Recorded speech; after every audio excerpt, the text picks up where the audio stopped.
We humans have always been fascinated by flight. Looking up at the birds soaring effortlessly above, we've longed to experience that same freedom. Imagine soaring through the clouds, the world spread out beneath you. For centuries, this was just a dream. Today, it's a reality, thanks to the incredible world of aviation. From the earliest gliders to supersonic jets, the journey of flight is a testament to human ingenuity. It's a story of daring dreams, groundbreaking discoveries, and the relentless pursuit of conquering the sky. This is the story of how we learned to fly. Join me as we explore the fascinating history of aviation, from ancient myths to the cutting edge of modern technology. We'll delve into the science behind flight, unraveling the forces that keep planes aloft. And we'll look ahead to the future, where innovation promises to push the boundaries of aviation even further. The dream of flight is as old as humanity itself. Ancient myths and legends are filled with stories of winged creatures and flying gods, reflecting our timeless fascination with the skies. The ancient Greeks told the tale of Icarus, who soared too close to the sun with wings made of feathers and wax. While Icarus's flight ended in tragedy, it highlights the enduring human desire to conquer gravity's pull. Centuries later, during the Renaissance, Leonardo da Vinci, the ultimate Renaissance man, was captivated by the mechanics of flight. He studied birds in flight, sketched intricate designs for flying machines, and even built some rudimentary gliders. Da Vinci's drawings, though centuries ahead of their time, demonstrated a keen understanding of the principles of flight. While he never achieved sustained flight, his work laid the groundwork for future generations of inventors and dreamers. The quest to conquer the skies was well underway. The late 19th century saw a surge of interest in aviation.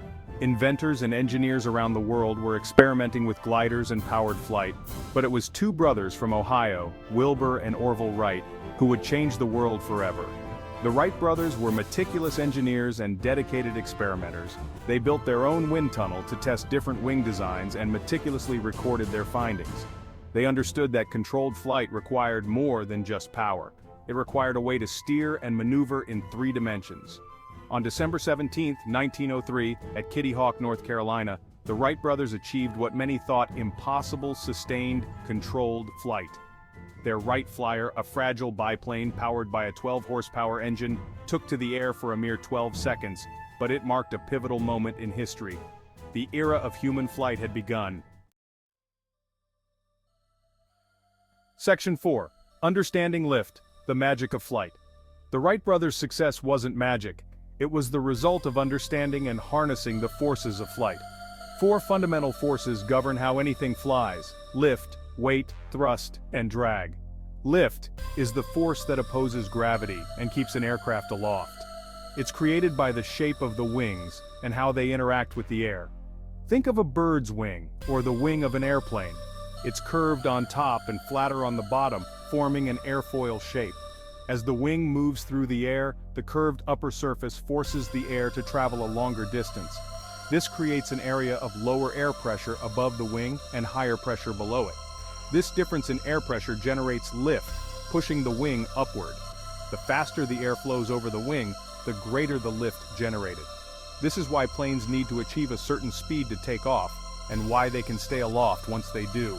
Without lift, even the most powerful engine couldn't get a plane off the ground. Section 5. The power of thrust, propellers and jets. While lift gets a plane off the ground, it's thrust that propels it forward through the air. Thrust is the force that overcomes drag, the resistance encountered by an object moving through a fluid, in this case, the air. In the early days of aviation, propellers were the primary means of generating thrust. Propellers are essentially rotating wings, shaped to create thrust by pulling air in from the front and pushing it out the back.